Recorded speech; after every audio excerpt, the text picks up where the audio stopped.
Hey Untold Radio Network fans, want exclusive perks and to support our channel? Introducing our YouTube membership program with 3 amazing levels. Get loyalty badges that level up to different cryptids the longer you're a supporter. How cool is that? You'll also get access to custom Bigfoot emojis and priority in chat. Upgrade to Backstage Pass for exclusive wallpapers, photos, status updates, discounted books, and merchandise. Go all in with the producer level for everything mentioned plus member shoutouts. Ready for an enhanced experience? Join now, pick your membership level, and let's make this journey even more exciting together.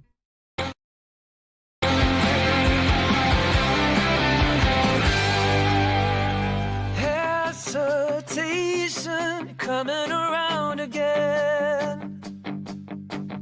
Termination, more than we might have been. In a world of unbelievers, there is no way of getting across. Welcome to the Discover Sasquatch podcast on the Untold Radio Network. Now join host and cryptid investigator Chris Reinhardt as he delves into the mysterious world of the cryptid phenomenon. From eyewitness accounts to scientific theories, we will explore the evidence and uncover the truth behind some of the most enduring legends together. Please subscribe, share the show, leave a nice comment, and give us a thumbs up. Follow us on Facebook, Twitter, X, and remember this show is downloadable everywhere that great podcasts are found. And now your host of the Discover Sasquatch podcast, Chris Reinhardt. Disclaimer. Content is for entertainment only. Listener discretion and responsibility apply. The network is not liable for listener actions or consequences.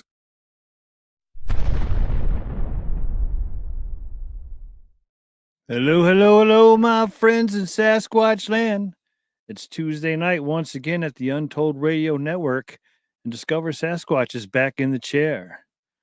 We're in control for the next hour. And do we have another great, exciting show for you this week? We have Mr. John Lamb in the back room right now. John is a good friend of ours at Discover Sasquatch. As the title states, he started off as a Mufon investigator and has graduated up to the Bigfoot scene, and we're going to hear all about it tonight, and I can hardly wait. What a great guest. If you have ever seen, he has another interview, him and Phyllis. Phyllis isn't on the show tonight. We tried, but she didn't want to come on, so you can go on over to Woodwalkers after this show, and you can catch them over there too. So we're very happy to have him here and very excited to get on with the night. So I'd just like to say the contest, I messed up last week to get the book, the De Facto Sasquatch. At the beginning of the show, I told you to leave a message on my channel, and then at the end of the show, I told you to leave a message on the other channel. So this is all you got to do this week is leave a comment on this at the end of this show. Just leave a comment and just say just put the De Facto Sasquatch, and we'll enter you next week to win the prize.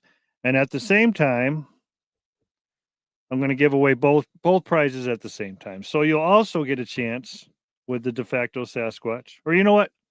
Scratch that. Real American Monsters. Put that in the comment section.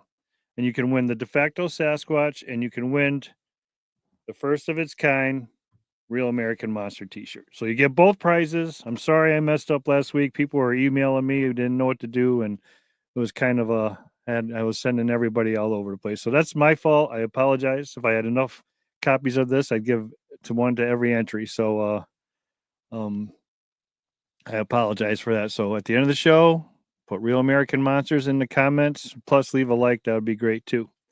Mr. Flatrock is in the house. Hello, Mr. Flatrock. And we have a special recording at the end of this show that we're going to play from Flatrocks that a few select have heard.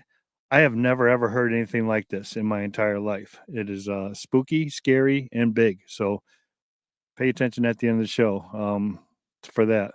Miss Francesca's with us. Mr. Chris Calabrese. I hope you enjoyed your birthday, Chris. Blue-Eyed Northern, of course, is with us. Tennessee, Kentucky Bigfoot, good evening. Red Pill Pirate, you were the first one in the chat. Good evening, sir. So everybody's pouring in. Wisbabs is with us, of course, too. I now know who Wisbabs is. I did not know before, but now I do. So Mr. Patrick Nobel is here with us. So people are piling in. We're going to have a really good show tonight. I'm excited to have John on the show. And so without further ado, and without me babbling anymore, just remember Real American Monsters at the end of the show and leave a thumbs up, and you will be entered to win both prizes at once. I apologize again, but ladies and gentlemen, our guest, Mr. John Whalen.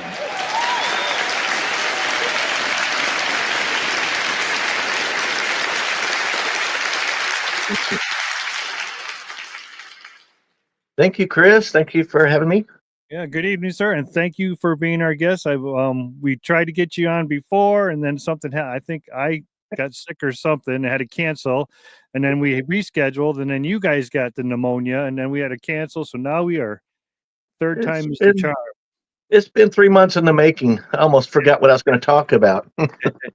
Third time's a charm. Third time's a charm. So thank you so much for being here. A lot of our people in the chat know who you are and know what you're all about. But can you give everybody just a little bit of background on yourself and just a little bio, just to let people know who are not familiar with Mr. John? Absolutely. And if you get a chance, make a bunch more of those Real Monster T-shirts. I think I want one. We'll pay whatever. Just ship it our way. Okay, sure. Yeah, they're coming. They're coming. The debut of Real American Monsters will be April 22nd. That's great. That's great. So I was born in Kansas and spent a little time growing up in Kansas, and then a few different states. I've lived in Florida and all around. But my dad was really big into paranormal and UFOs and things, and so he kind of got me into the UFO scene at a very early age. And then about age of 30, I mean, looking into UFOs and stuff, I said, there's got to be something here. Well, I picked up a book, and it was Timothy Good's book. It was Above Top Secret, and I read that book, and it was like, wow, this really floored me. So I dove in, head first after that, or as you say, find the rabbit hole, went on down. And I got to meet a lot of different people. I joined MUFON, and I just wanted to, so I could get the journal and get up to date, see the newest things, what was going on, what was happening. Well, the state section director called me and said, John, how would you like to be a field investigator? Like, okay, well, sure. I mean, that gets me like hands-on right right in on it. So we did that for a while. And it was very interesting. Once again, I got to meet a lot of people, different people. I got to actually have Stanton Frieden got to come to my 35th birthday party, just me, Stanton, and my wife, and had a great dinner. And I got to pick his brain, learn a lot about what he knew. And I mean, if he was still alive, you could sit with him for hours and hours, and you'd never hear everything, but he would tell you story after story. So anyway, I just that's kind of where I was at with the MUFON. But in the MUFON days, it was back in the 90s, so we're talking 35 years ago. It was a lot different back then, as it is nowadays, where people kind of UFOs just commonplace. Yeah, they exist, or whatever's out there exists. But back then, it really wasn't. You kind of were under the radar looking at this stuff. And the system, the MUFON system that we worked in, is that, well, they sent you out there to go take a report from somebody, and and you go, and half the time it's somebody making a hoax or telling an uncredible story. But there were a few good stories. There were a few good reports. And if you wanted to dive deeper into that and find out more about, well, so something happened in Dayton, Ohio in 1978. You wanted to go back and say, well, how many other reports were turned in from that area? MUFON was a black hole. You filled out your report form, you turned it in, it went to the headquarters, and you never heard back. And you couldn't research anything.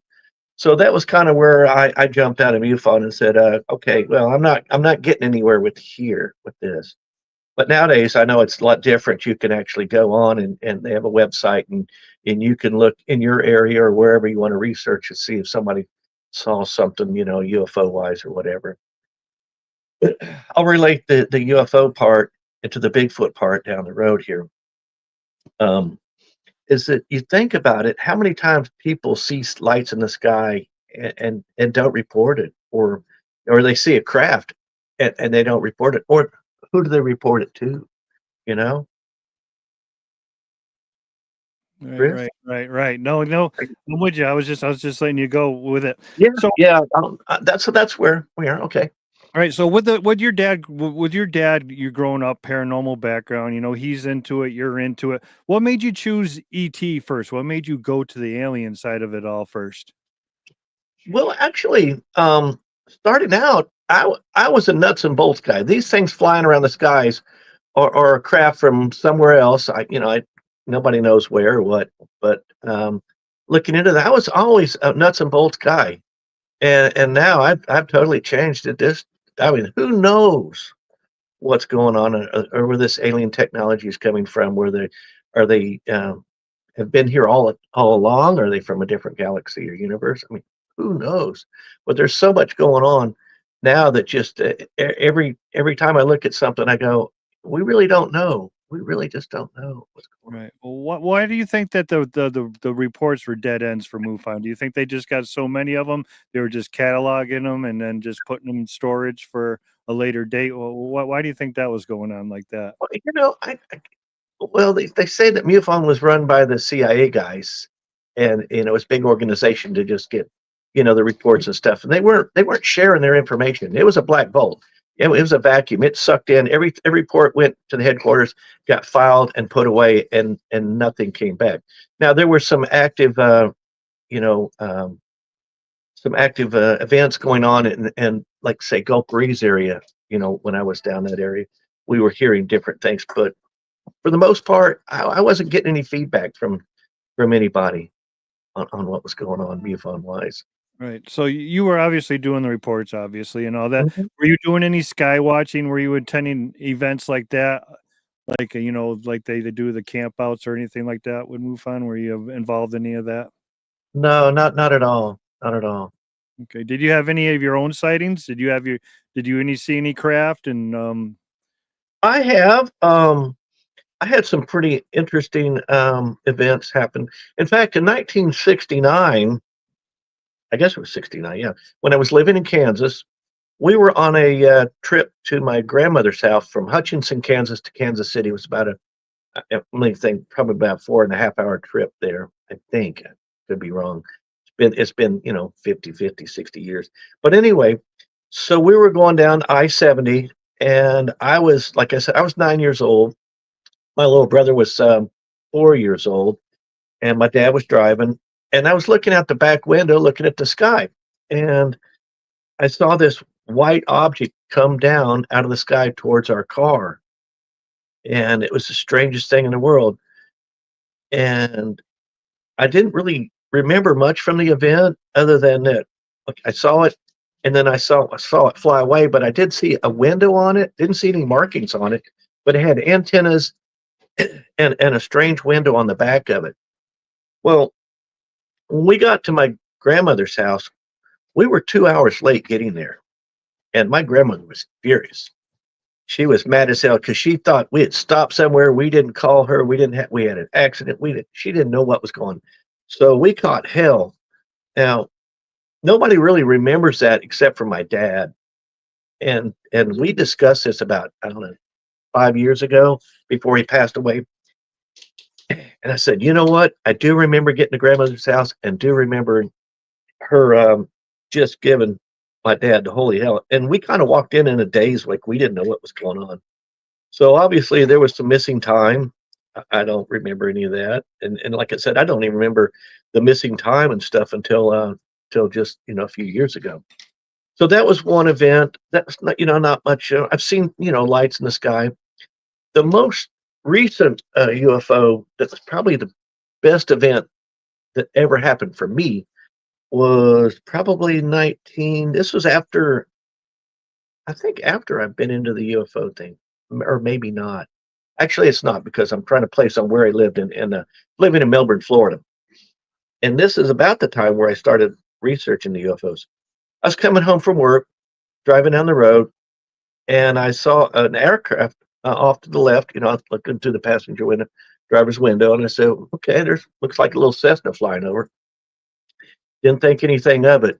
The strangest thing happened at that time. When this thing flew over my truck, it was like a big black curtain came over my vehicle, and it just kind of was there for a second, and then the curtain lifted and it went away. It's kind of, to me, it felt like I describe it as like the bat car or the bat plane flew over me and put the bat wings over my vehicle because everything blacked out, total curtain blackout. And I'm still driving along, and then it opened up and the curtain went away, and I went, wow, that was weird. That was really weird. So 2 miles down the road, I pull into the driveway. Well, my stepson and his cousin were in the front yard, and they're like, look, this has been flying around the house. Well, what they're pointing at is this orange orb. It was huge, probably, I'd say 100 feet across, maybe 500 feet in the air. And it had come from the east to the west, flying over the house at a slow speed, maybe 50, 60 miles an hour, just steady on one course, straight off to the west. And they were like pointing at us, like, look at that, look at that. And it was just, it was just a solid kind of a incandescent orange color, like it's when the sun's setting.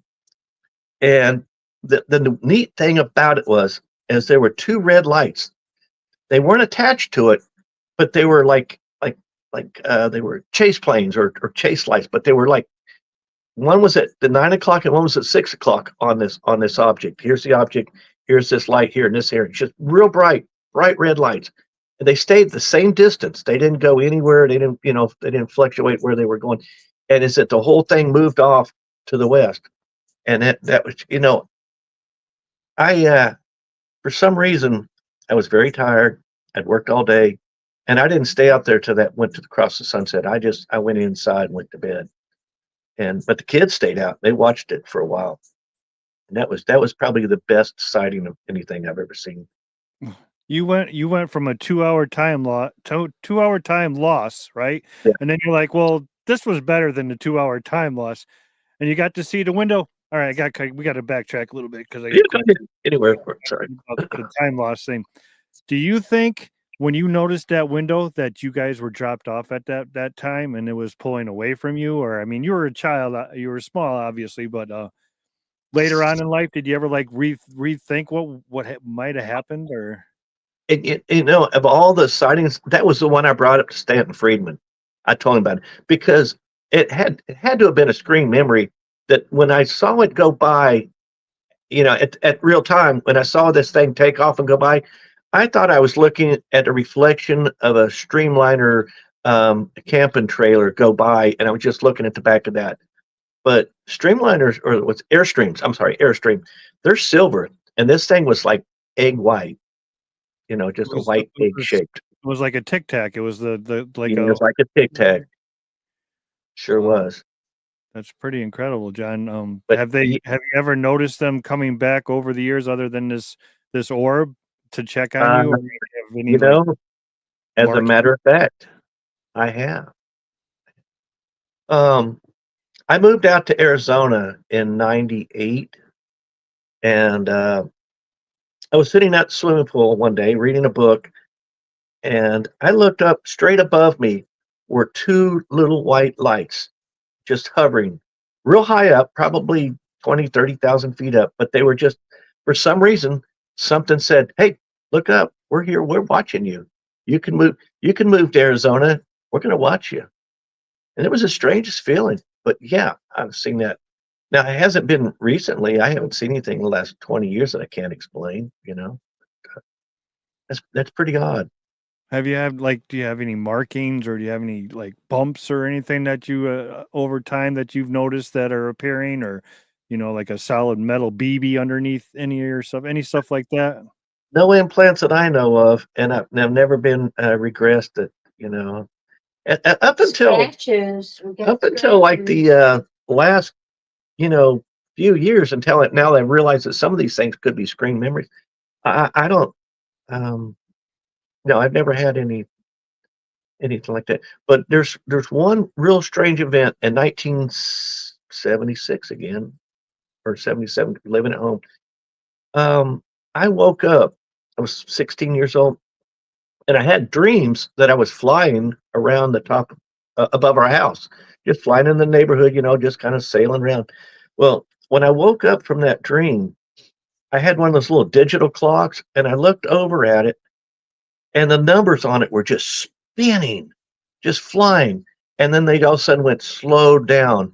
It's like just how like except for like your clock would go, but this was the digital, so the numbers were flying, and then all of a sudden it just slowed down to like normal time, and it was like, boom, here we are, whatever it was, 3, 4 in the morning. I can't remember now what time it was, but I thought that was very, very odd.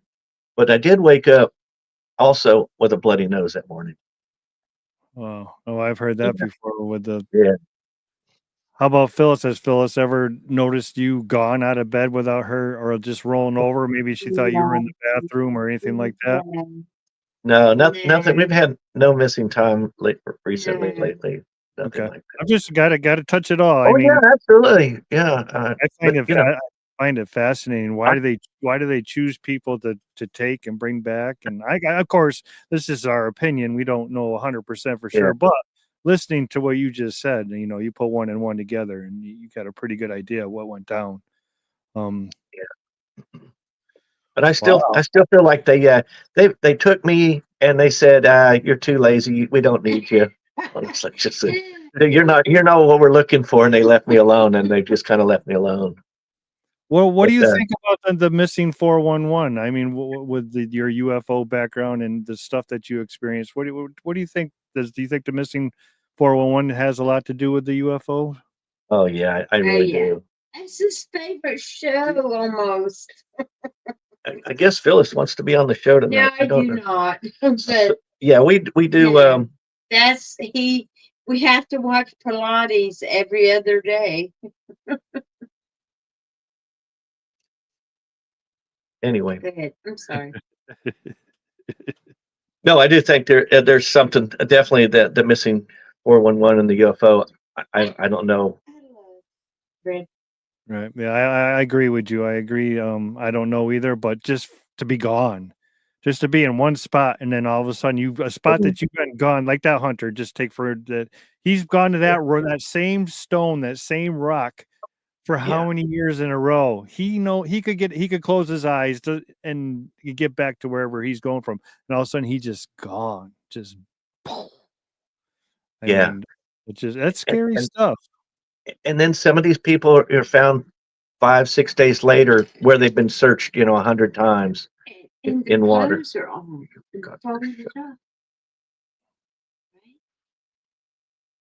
You want to be on the show tonight? No. We'll have Phyllis and we'll have her back on. Oh, she's all over. She's in the chat. She's in the show. Hoot. She's a hoot.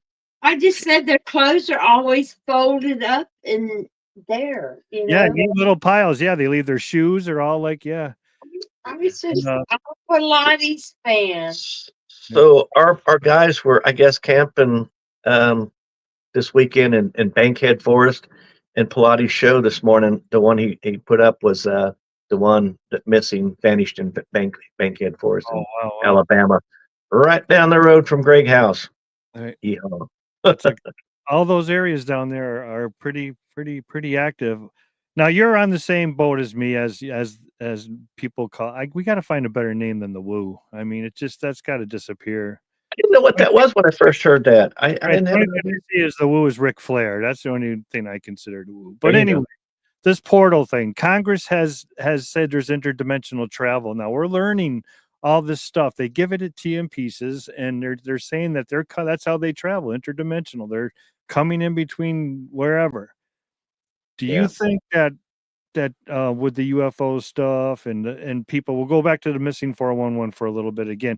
Do you think that these doors are opening and people will walk into them and then they can't get back out and they don't know how to get back out, and that's how they disappear? I mean, there's a story. I do. Honestly do. And sometimes they've heard things where they've heard people call in their voices, and they walk all around, they can't find them, but yet they still hear the voices calling them, hey, I'm over here. Hey, I'm over here. Right. So, right. There was a story that old farmer, the farmer's wife, was sitting there. She was brushing her porch and was watching her husband go towards the barn, and all of a sudden he disappeared. And she went over towards and called his name, and they could hear each other. They were talking to. Look, I got my hair stand straight up just talking Yeah, about. I remember that one.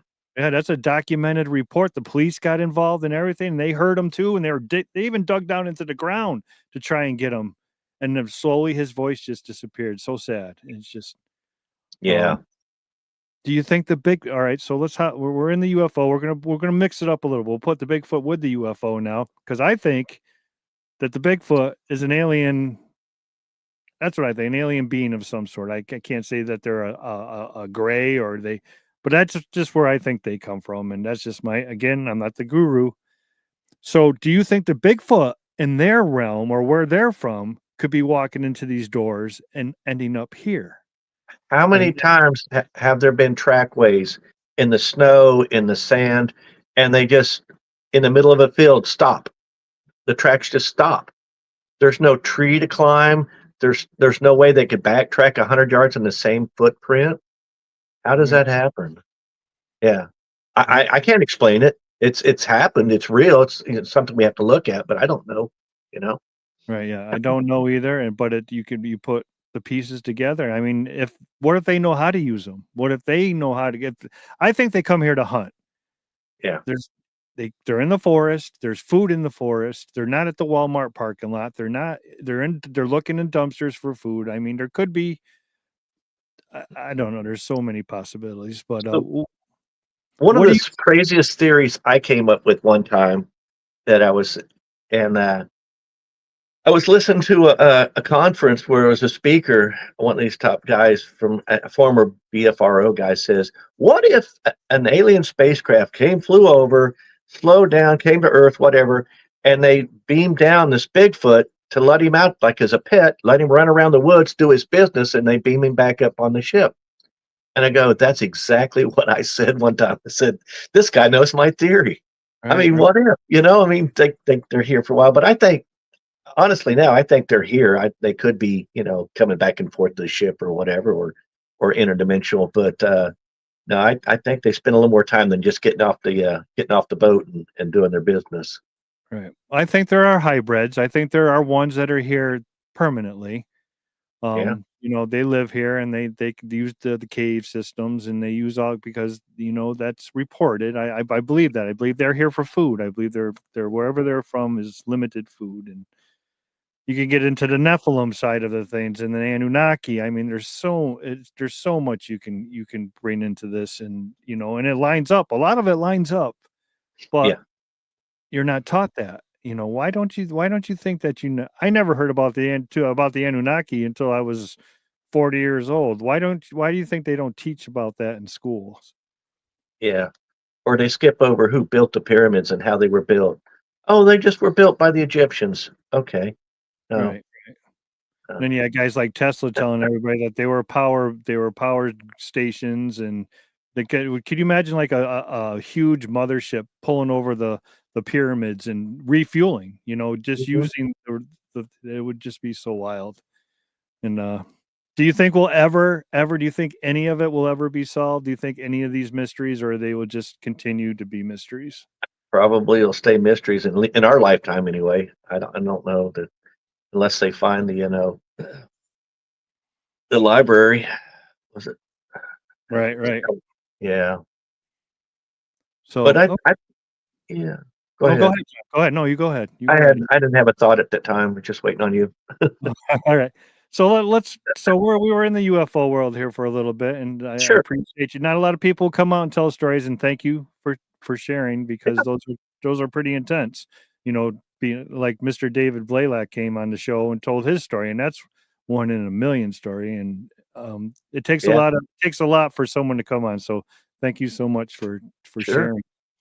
So what got you interested in the Sasquatch? What got you over? Now you got done with Mufon, and you got a little sour taste in yourself, and now you're looking for another. What made you jump to the Sasquatch?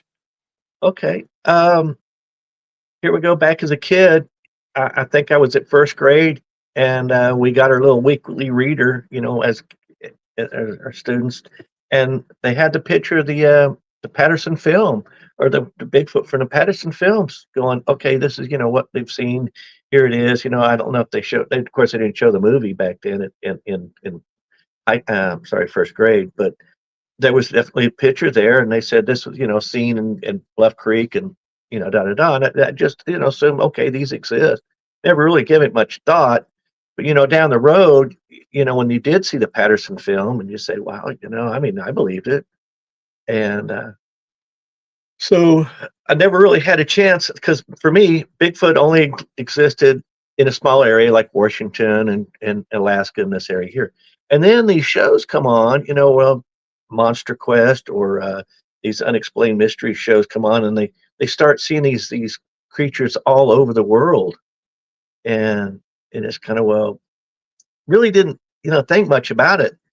But when you talk about, I had one chance that I visited upstate Washington. We were going to go skiing and visit a relative in Washington, and it was a beautiful cabin near White Pass. And it was in January, so it was nothing but spruce trees everywhere.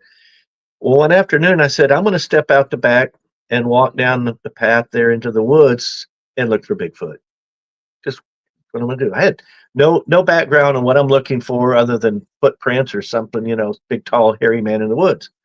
Well, I got maybe 100 yards out the back door, and this feeling came over me like, you don't need to be out here. And I was scared crapless. I mean, I turned around and just as fast as I could, I got back to the cabin and said, yeah, I don't think I need to look for Bigfoot.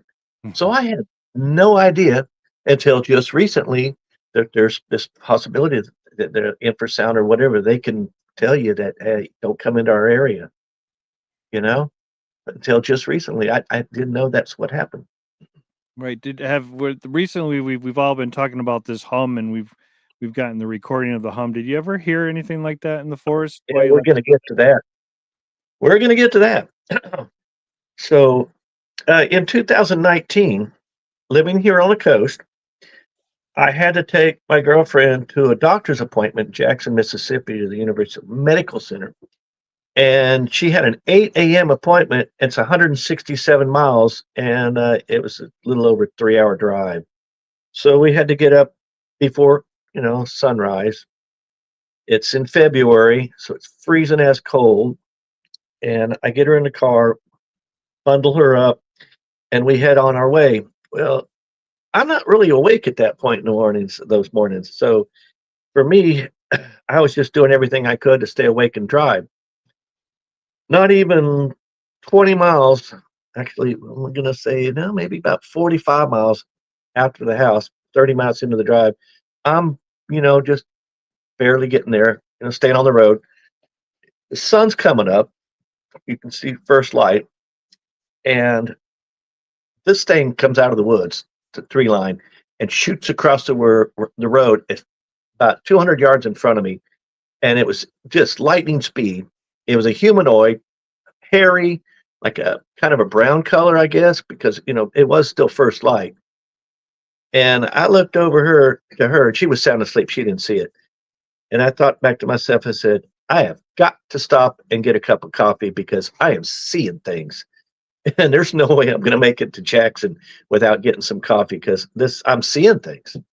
Well, I didn't think anything else about it, really. It went in the memory because, I was tired and I made it on to Jackson, of course.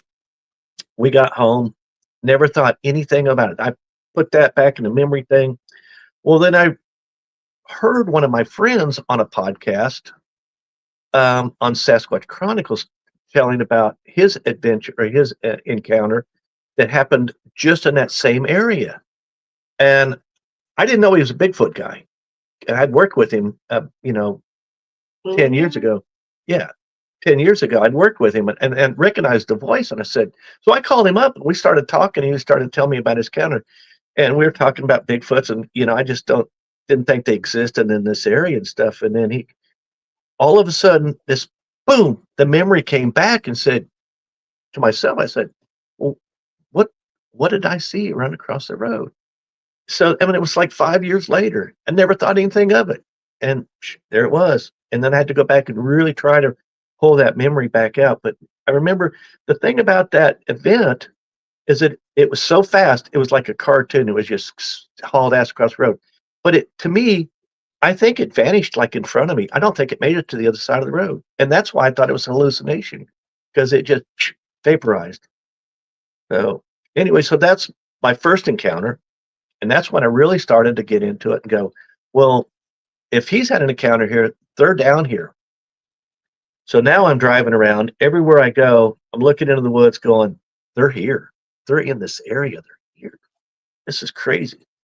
So that's where I got into. And then Phyllis and I, we met with the Woodwalkers people, started watching their podcasts and all these people around here. What a great group of people, man. Yeah, Super 100%. down to their sawdust beast. Just, yeah, great people. Yeah, super people for sure. 100%.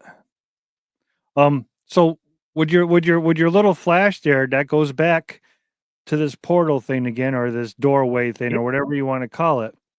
Yeah. They're smart enough. We know they're smart enough not to run out in front of cars. So let's say that they get sucked into these doorways and they don't know where they are or what they're at, and all of a sudden they get sucked in the doorway and now they're in the middle of a road. They're on the side of the road and they're running. They don't know where they are. And then, because a lot of sightings are roadside sightings. I mean, again, with that piece I of the think they have an ability to open that porthole. I think that he ran across the road and didn't see my headlights till it was too late. I know it was 200 yards away, but he was like, oh crap, they see me. And that's where I think he was able to open a portal and jump through, honestly. Or they, I think they have the ability to use that to their advantage. Like they're in the woods and all of a sudden their camper comes, sneaks up on them, and they're like, oh crap, stuck behind a tree, and then they're not there anymore. Right. That's my theory. Only my theory. Again, everybody, these are just our opinions. We're not preaching. We're not saying that this is 100% true. This is what's going on in the forest. This is just John and I talking about, what we believe, and we could be 100% wrong too. You know what I mean? We might not even know nothing what's going on out there, but we're putting the pieces together of the evidence and the stuff that we have gathered over the years and talking about it and trying to put the pieces together. And what if? They're not the hide and seek champions of the world. I don't believe that. I just don't believe when you're 10 feet tall and 600 pounds, you leave one footprint in the middle of a muddy field and what happens then? Where do you go from there? Yeah. That's kind of hard to get out of that and backtrack walking backwards, but you still wear footprints walking backwards.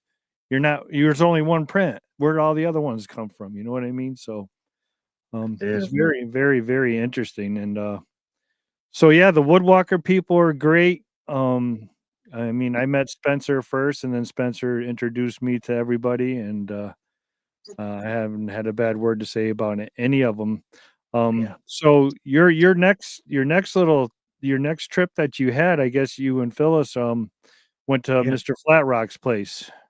We went to a conference in Anniston and met a lot of people. That was Greg, Spencer signed the You want to tell her? man cave. No. So anyway, we went up there and we met Flat Rock, and we heard some of Flat Rock stories. And he says, well, if you want to come and visit, man, come on down. So we only live 2 hours from where he lives. So one of our next trips up to The fire pit. We stopped at Flat Rocks, and we drove in, and we got within probably 100 yards of the driveway. And I mean, you talk about the hum. I didn't hear a hum, but a heavy feeling, like a heavy feeling came over me. And I said, I've got this heavy feeling about this. This is really weird.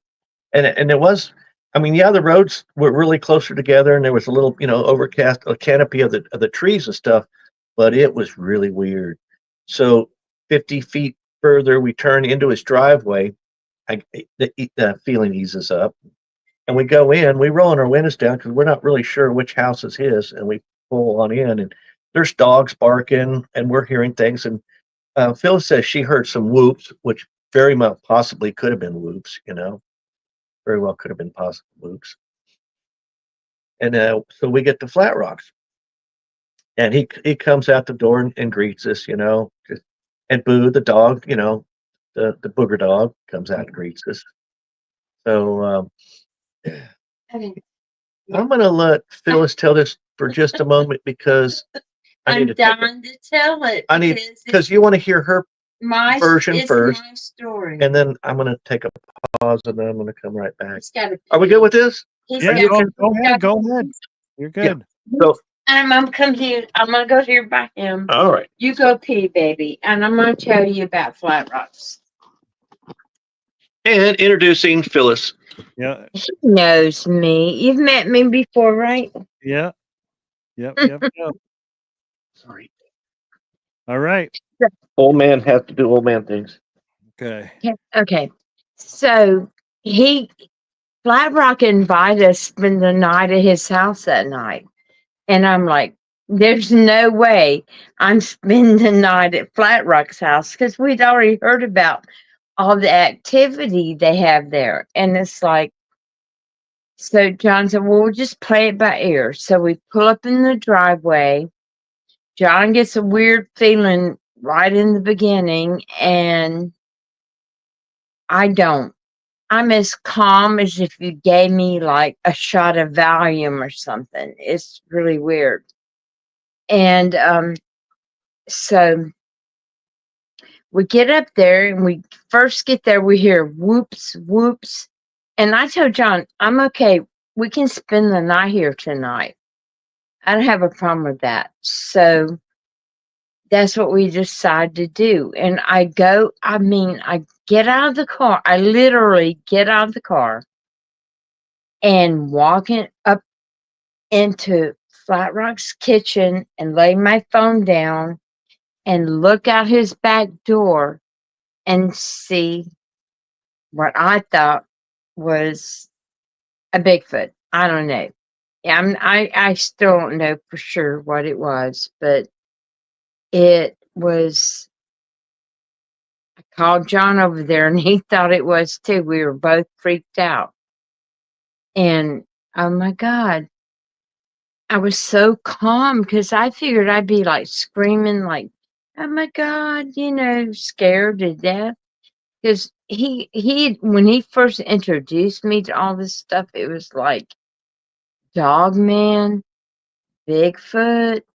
I mean, we slept to Sasquatch Chronicles every night, and I'd wake up in the middle of the night with one of those scary ones, because they have scary ones,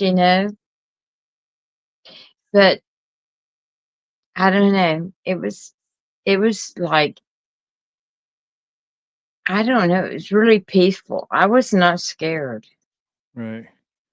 So I have a And question for you now before you go any further. Now I know you heard the recording from Flat Rocks, and Oh, I've heard the recording. Now, if you heard that recording before you went to Flat Rocks, would you have stayed there that night? don't ask me that, Chris, because Flat Rock sent me that recording this afternoon. I don't know if I could have ever went to Flat Rock's house if I'd heard that recording before, because that was scary. Yeah, it's pretty intense. It was intense. And you know what's so weird is that of everything that we put, all these podcasts we watch and everything we do, he sent it to me on my phone, and I was like, oh my God. It was so intense on my phone. And I could hear, all the sounds, and then I could hear Boo, his dog, that is a booger hunting dog. Oh my God, it was like, no. That raised the hair up on my arms. Okay, can I give you back to John now? Yeah, I have never heard Thank you. anything like it. So ever. Me either. I told Flat Rock today that's the best audio I've ever heard. And I don't know if it's just because I heard it on my phone and didn't hear it on TV. I don't know, but it was the best. Okay. All right. Thank you. Thank Thank you. you. So, Watch my heart. yes, thank you, Phyllis. Yeah, no doubt. So anyway, we're pulling in the driveway. We hear the whoops. We we go inside, and Ken's giving us a little tour of the house. Like he says, okay, your bedroom's over here. This is the kitchen, the bathroom. He was cooking us gumbo that night. It was just great. So we're kind of getting ourselves comfortable, and Phyllis just walks to the back door and looks out the window and says, "Come here, I want you to see this." And I walk over and I said, "Oh my God, this can't happen. You can't just walk into some place you're going to go hunt boogers and there's one staring at you in the face." So it was about 60 yards away or 40 yards away in this backyard in this little brush pile, but it opened it up a little bit. Now I sent you pictures. I don't know if you're able to go ahead and throw them up tonight. Yep, If I you got want to. All right. Yeah. So throw up, go ahead and throw up picture. On the picture, we'll go through these pictures real quick. Yeah, hold on. I gotta get there. Okay, no problem. Share screen. I'm a one-man gang here. Yeah, that's okay. All right, where are we? Is this it? There we go. And then, whoops, that's the wrong one. All right, here, hold on a second, guys. I'm sorry. That's I'm okay. I'm gonna go Oh, to yeah. the other screen now. Hold on. I gotta go to the other screen now. I should have had it all loaded up. It's okay. I threw it up on you too soon. So anyway, No, it's all good. All right, so now we should be able to get to the other ones from here. Yeah. All right, here we go. Which one do you want, John? keep going back. I think. Okay, yeah. All right. So this is the first one. This is a tree bow in the backyard. This was at night. This is after we saw our encounter. So go to the next one. This is in his backyard. I mean, it could be a Bigfoot, structure. It might not be. If you look here, okay, you see that hole right there in the Yes. middle of that, all that stuff. Yep. This thing had his face up in that hole. Now you're looking at a face about the size of a basketball. Hell, yes. Yeah. And so it stood extremely still. I mean, it didn't blink. It didn't move for a couple hours. Now she looked at it. I looked at it. We looked at each other. We walked around a little bit, said, this can't be. It can't really be. We walked back over and it was still there. It didn't move at all. It didn't blink. And I'm guessing it was probably there for 2 hours. Now your next question is going to be, well, Why didn't you take a picture? Because I didn't think of it. I was so shocked. I can't even explain to you, well, we're not real researchers. We were kind of just be experiencers. I just saw But it. so okay, on this picture here, that's kudzu. Now this is okay. These pictures here are taken days after our trip there. I actually on the way home said, Flat Rock, will you go out back and take some pictures of where we saw this thing? Because we didn't take any pictures. I don't know why we didn't take any pictures, but we didn't.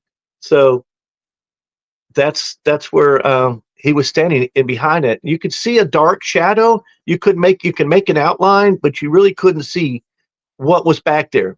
But let's go I saw it. to the picture of the face. Yeah, show the. Oh, now this picture here was taken next month. We came back to research again at Flat Rocks. Jumping through here. We can stay on that one.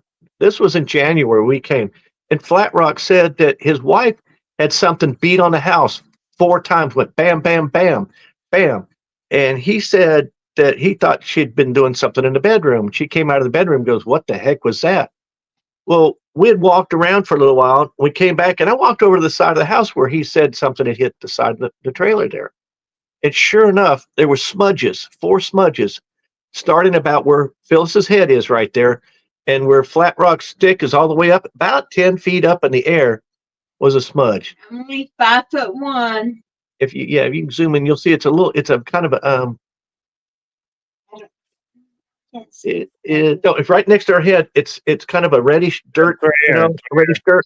There was 4 of them just like that, all the way up. How does that happen? I mean, how does that happen? There's And, another and one. there's no ladder laying around. I mean, Flat Rock didn't go climb up on a ladder and put that up there and say, "Hey, look at this." He didn't even know they were there. Another He one says, there. "I didn't even know that was there." So anyway, Wow. Oh, there's the other one right there. yeah, all the way up. There was 4 Yeah, as high as I 10 mean, feet up. They're not showing up. I wish they were showing up as good as. Oh, you can see it. We've in seen them. I circled every one, all 4 of them. Anything's possible, but it's just that was the side of the house that thing hit. There wasn't prints on it or anything. It was kind of like the knuckles fist. or the fist went like right there. So now look on this picture here was taken in January. When we came back, we went over there and looked around and said, "What are we doing here?" You could, all right. That's That's what the face was. yeah. We're flipping around. Do you actually have the picture of the face, the picture, the drawing? No, we don't have a picture. I said Oh, it you didn't send me a picture of any drawing I face. did not. Oh, Oh no. Okay. oh, no. Well, So Bill has a drawing that looks like the face that we saw. Yeah, okay. that's all we got for This pictures. thing I'm going to do here because all you could see was this much of its face. Okay, this much of its face. It had big black eyeballs, shiny black eyeballs, and the cheeks on it. Yeah, the cheeks on it right here were silver teeth. gray. No teeth. Well, that's what we couldn't think. Well, if we're out here looking for boogers, we're looking for these black, charcoal, black colored, dark gray, cinnamon brown. You hear, but Right. this thing was silver, like it was alien silver Yeah. color, Alien silver. and it was just Gray. really strangest thing. And that's where when you talk about the UFO thing, to me, I thought we were looking at an alien because any type of creature is going to move around, it's going to look, it's going to keep an eye on what's going on around it. This thing stood still for hours Hours. until But you know what? The weirdest thing, and I'm talking and not on screen, but it was like somebody gave me a shot of Valium. I was the calmest I could ever be. It was like I wasn't scared of it. I knew, I've been hanging out with this guy for 2 years now, talking about Bigfoot and Dogman and thinking if I ever saw anything like that, I'd freak out. But oh my God, I walked in there and I was calm as a cucumber. I was not scared at all. so after we've been looking out the window, we never even told Flat Rock we saw this because we were like, We don't know why. I think he's going to look at this window and say, no, you guys are looking at something, a reflection of the lights or the leaves or something.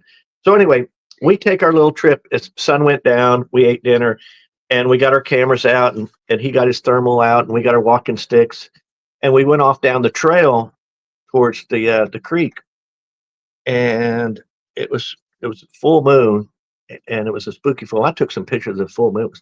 So here we are, Friday the 13th of December on a full moon, going booger hunting in Flat Rocks Woods.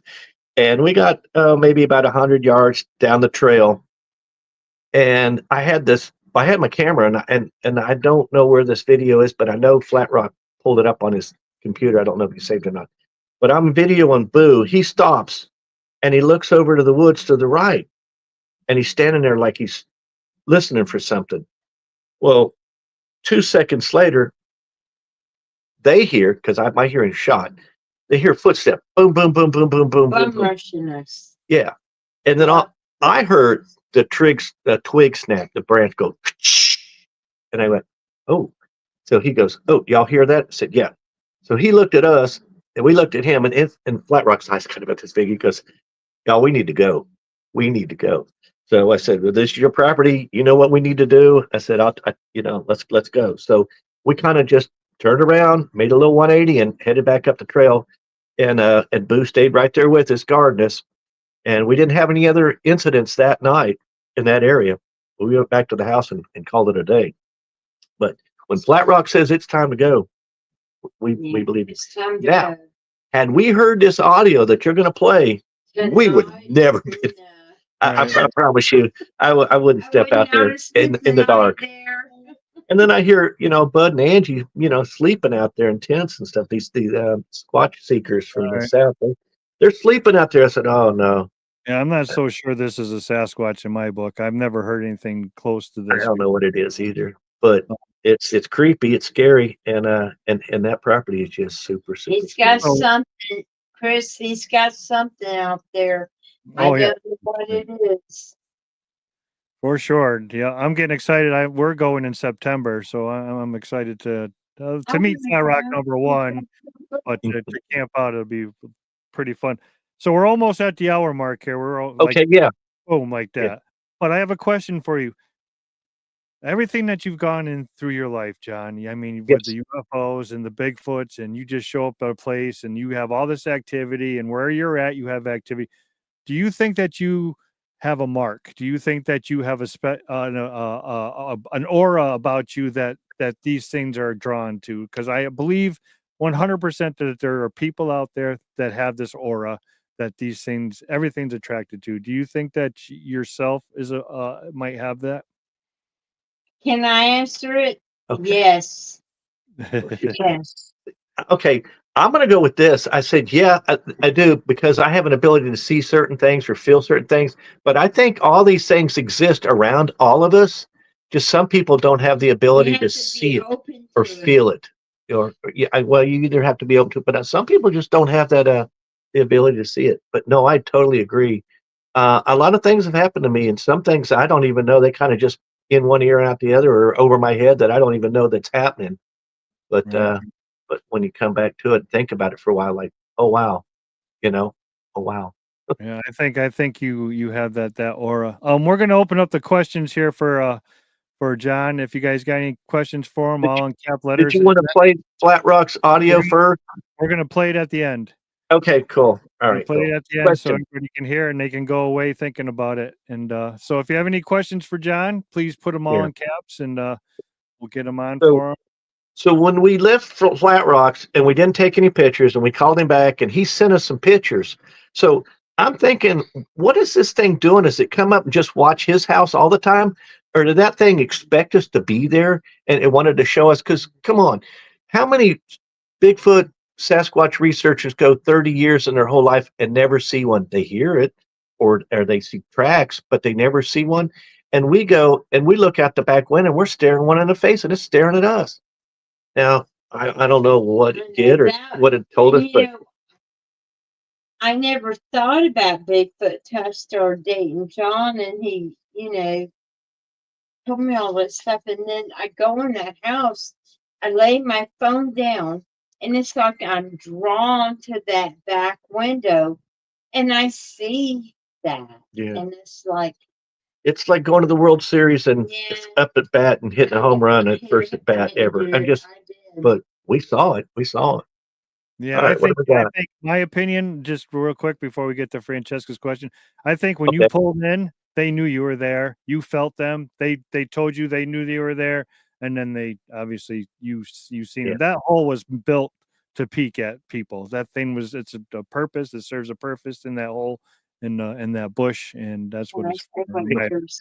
I said, Miss Francesca asks, which cryptid is the most baffling for you? That's a good question.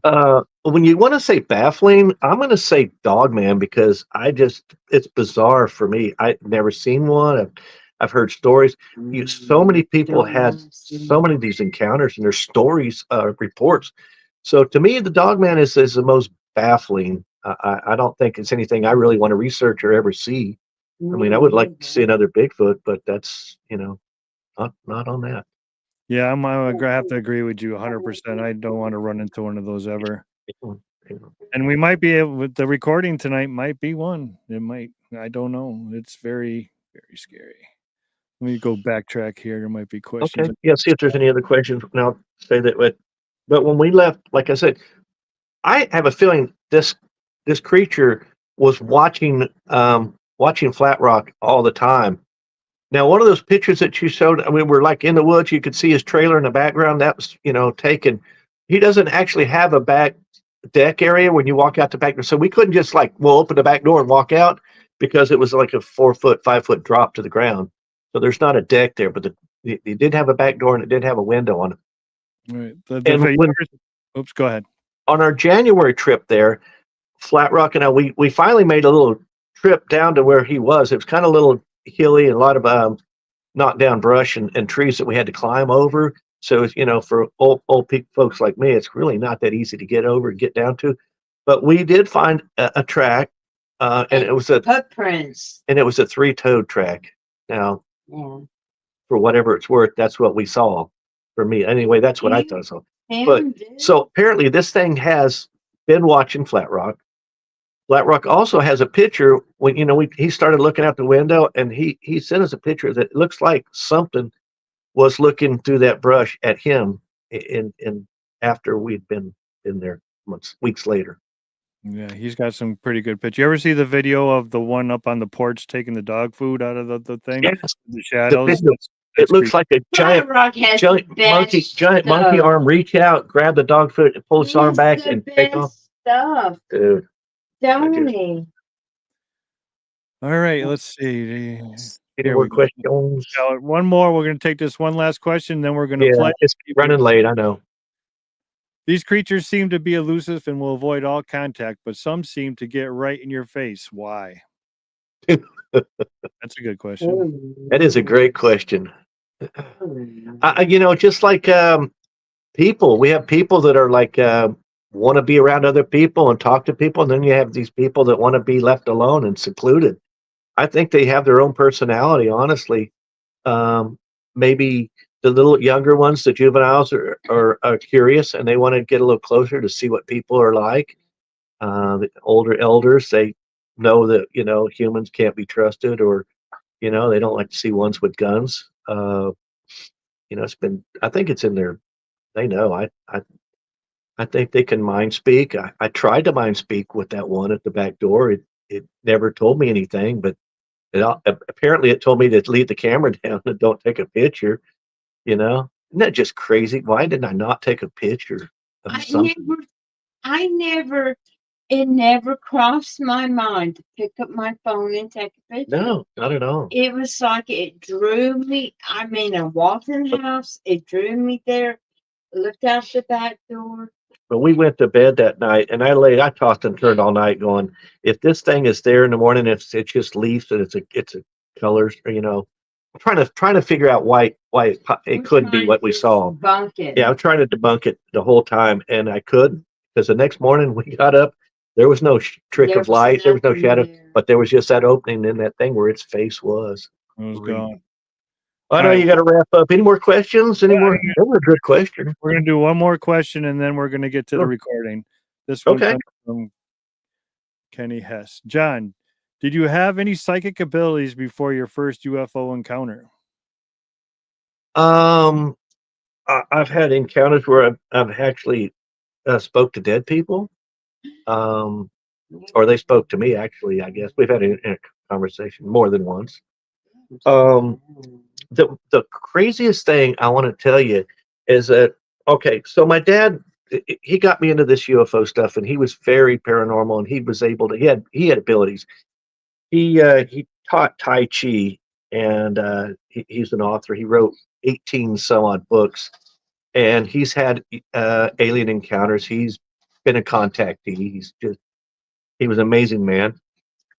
So anyway, I was about 15 years old, living at home, and I'm washing the dishes in the kitchen, and Dad was in the living room on the couch, and apparently he was trying to connect with me telepathically. Well, what happened to me is that for a moment, everything, my whole brain or everything, it went like I was in a planetarium. All I could see was points of light everywhere, just light, like fiber optic lights. This was just for a moment. And at that single moment, every answer to every question in the universe was in my head. I knew everything for like a split second. Like it was like, wow, I know everything. And all of a sudden it was off. Well, I turned around and I looked at in the kitchen or the living room. It was like, what the heck was that? And Dad was sitting in there with a grin on his face going, yeah, did you get my message? I said, I don't know what you sent me, but I had an incredible experience. So Wow. that's just kind of how my life was. Wow. Yeah, I guess. Cool. Pretty cool. So yeah, I think you're that aura thing is with you for sure. The psychic abilities. I didn't want to go that far, but you obviously Yeah. have them.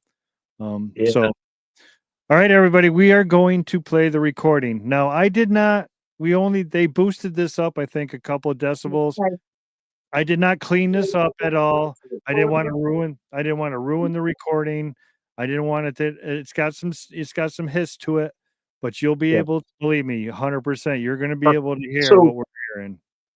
So Flat Rock on the side of his house has a parabolic dish, and that's why you'll hear a little bit of you can hear the dish.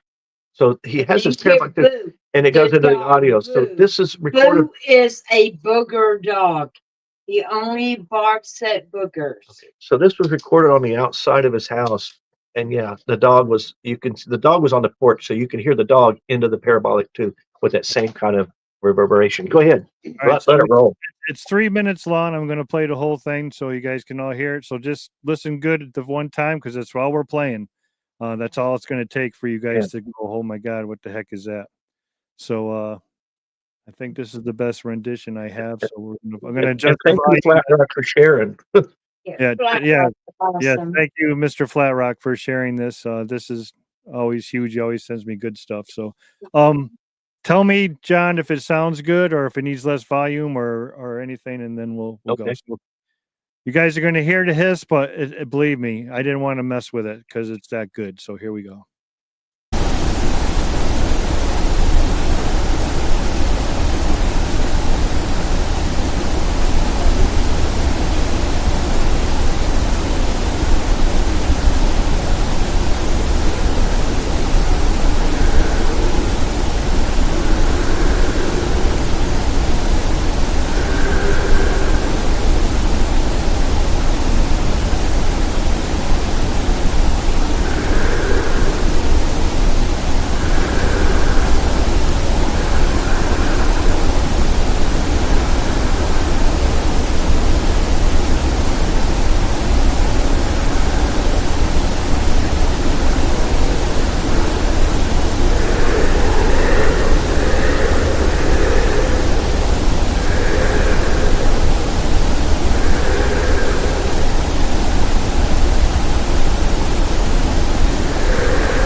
So I think you guys all get the trust of it. Anyway, I think I heard two creatures out there. Of course, the growl, but also in the back, I think I heard a little woo. No, you can hear them. Oh yeah, that's what I was just Yeah, going to say. You can they hear were. them talking in the I don't know back. if they were communicating to each other, but one was pissed off, growling, and then that was Boo. He was not happy about it. He was barking at him. So I am going to try and clean this up this week, everybody, and then have it again next week. So without the hiss, I Wow. didn't want to ruin the first time we played it, and But mess- does not like Bigfoot. but whatever that is, it's I've never heard anything like it. Yeah. Me neither. I'll go back again. I said, if you hear something like that, I'm not going in the woods. Right. I'll stay.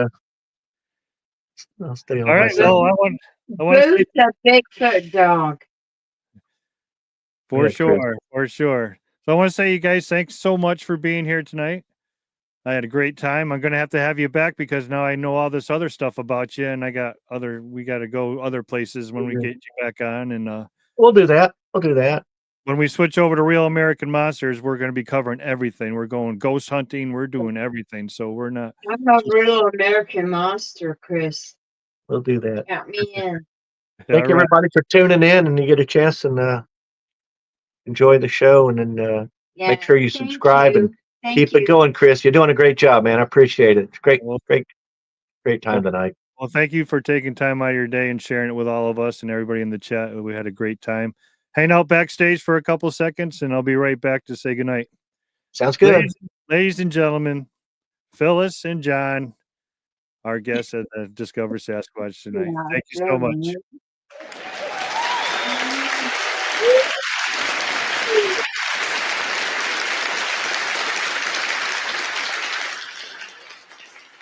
All right. Thank you, everybody, for showing up tonight. What a great show. Another great show. I didn't know that John had all these hidden secrets about him, and we're going to have him back and tap into those secrets. I got some more questions for him, but what a great guest. Phyllis is a great lady, and it was great to have them. And thank you, Mr. Flatrock, for sharing that first time recording, playing it live.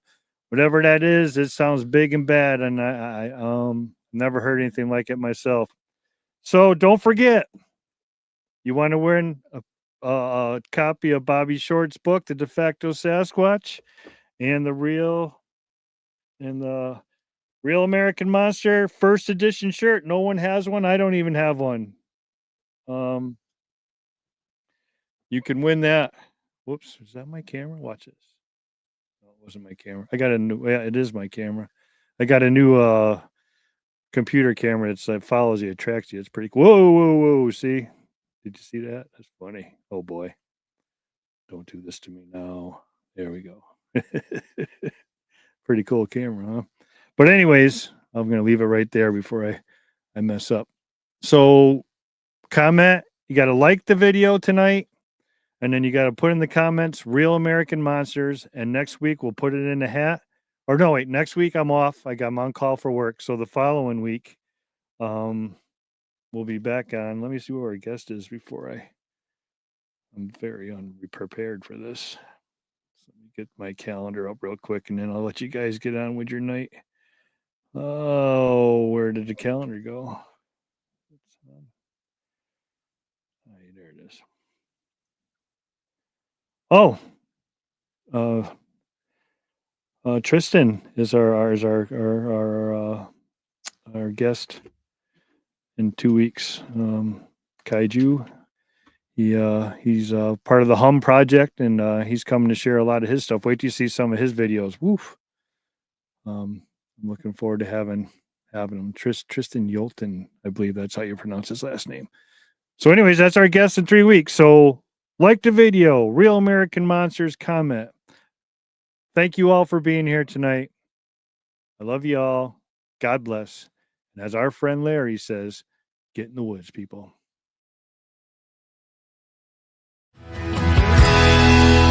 I'm trapped inside a fake reality. Better days will never come for me.